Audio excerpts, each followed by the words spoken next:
Hi, it's Naomi, and I am here. I'm in Kamloops, BC, at a conference about pipelines. It's bringing different communities together who are resisting pipelines, including the Dakota Access Pipeline here in Kamloops. In Secwepemc territory, the issue is the Kinder Morgan pipeline. And Chase Iron Eyes is here from Standing Rock.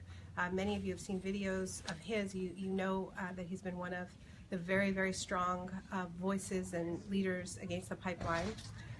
And we have just gotten news, and I'm going to let Chase share that news with you.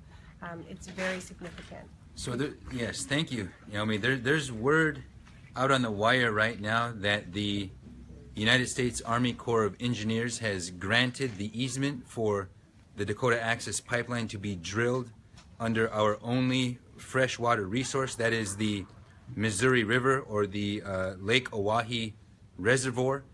And so what that means is that the notice of that approval is going to Congress right now, but Congress, the United States Congress, doesn't have the authority to deny or approve it or even to hold it up. They can argue it, they can put it through some hearings, they can weigh in on it. But what this means legally is that drilling can start as soon as practicable, because President Trump included in his memo the notion that the 14-day waiting period, which is customary for the Army Corps of Engineers when it sends notice of approval, that waiting period has been waived. So drilling could effectively begin within 24, 48, 72, or a week. We just don't know how long, but that attitude or that aura of tension has been present at the camp, at a camp that is ready to be raided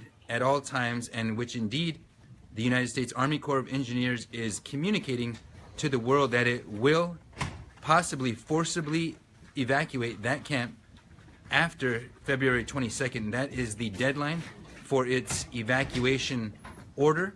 So everybody is on edge there at the confluence of the Missouri and Cannonball Rivers.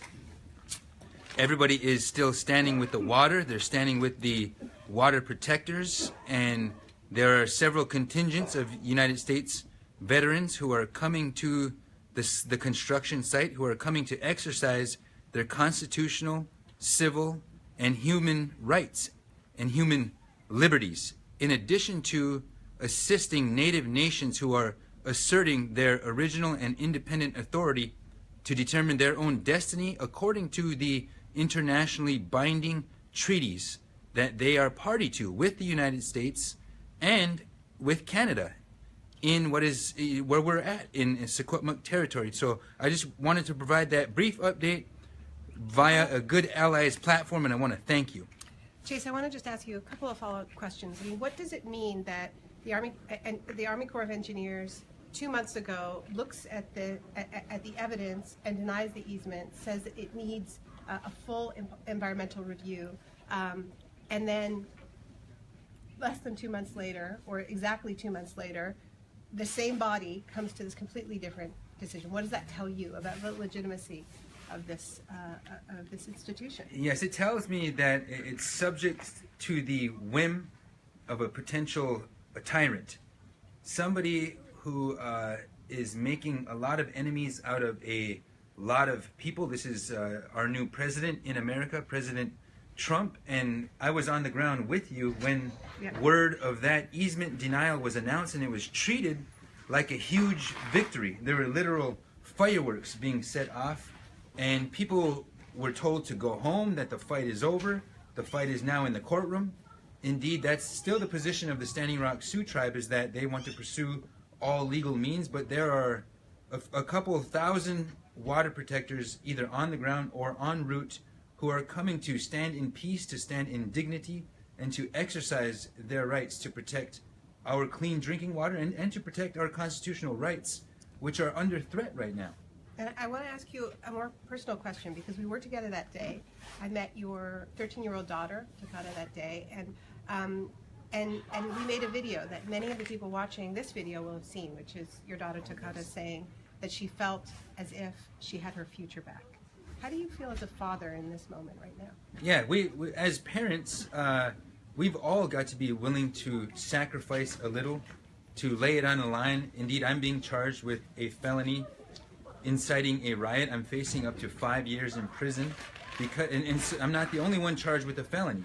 A lady named Vanessa Castle is charged with a felony. Other people are charged with felonies. Over 700 people have been arrested. As parents, it's our foremost duty to protect the integrity of our children's future, and that means that we've got to recognize the real sources of national security.